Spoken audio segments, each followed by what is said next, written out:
Rogue One, a Star Wars story. Now, on Twitter, I tweeted out that I gave it a 4 out of 10 and called it kind of a dumpster fire after I saw it, and I think maybe I was being a little bit harsh. And yeah, I was being a little bit harsh on the movie. I will admit there are a lot of good things.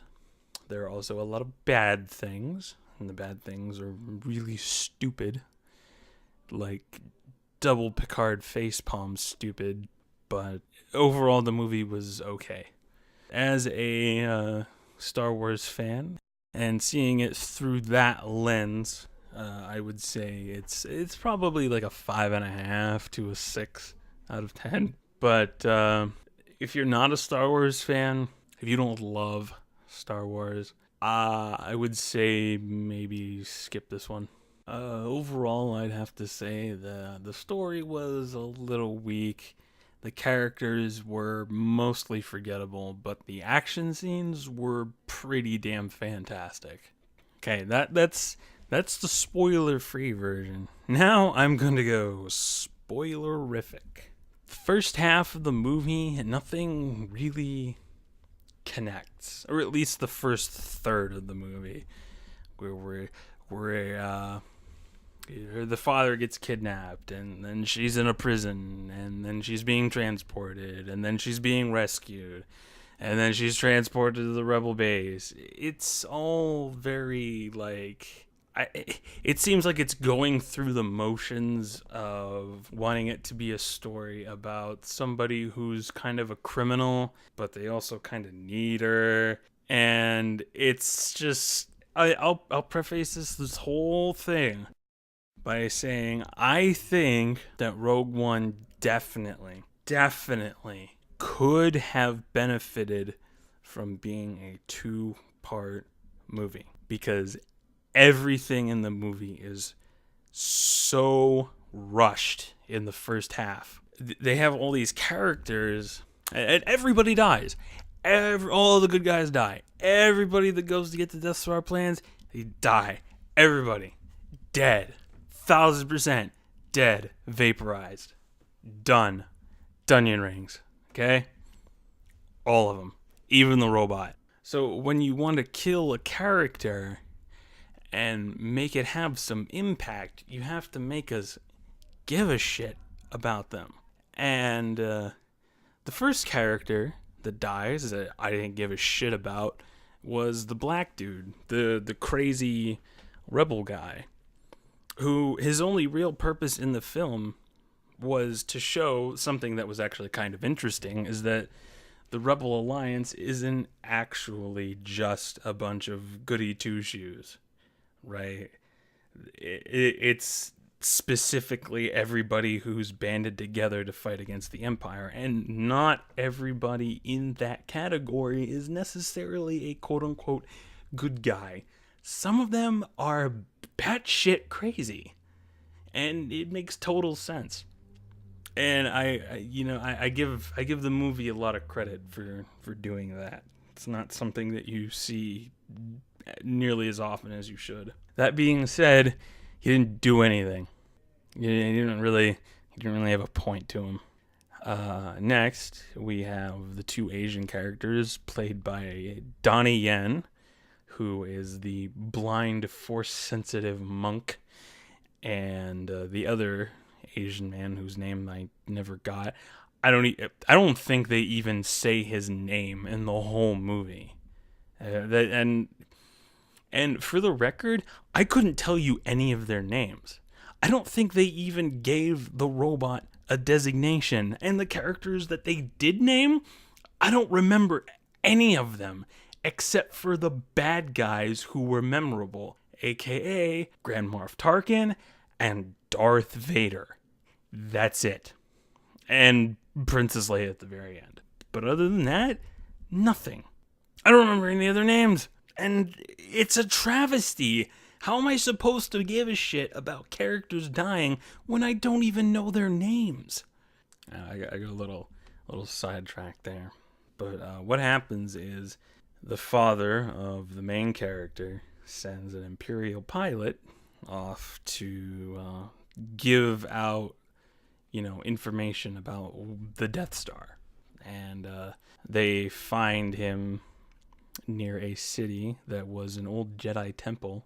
And the whole thing buried within there tells you that the Death Star laser was made using lightsaber crystals, which I thought that was pretty cool. And nothing had ever really explained how they created such a powerful laser, so that was kind of cool, I guess. But where this movie really shines is in the actiony bits. There is a fight scene early on in the film, which is pretty cool. And then there is a full-blown battle scene towards the end of the movie. And it was a spectacle and a half. And it was pretty impressive. It was very, very Star Warsy. Watching X-Wings and such, rip through AT-ATs, and watching the Hammerhead ship slam into a disabled Star Destroyer so that they could slam it into another Star Destroyer to knock out the planetary shield. That was badass, right? And the Darth Vader at the end of the movie just fucking annihilating everybody. That was so cool. And yet there was just so much dumb shit that I can't forget about it, really. Like a blind force sensitive monk whose only character attribute is that he is a blind spiritual monk.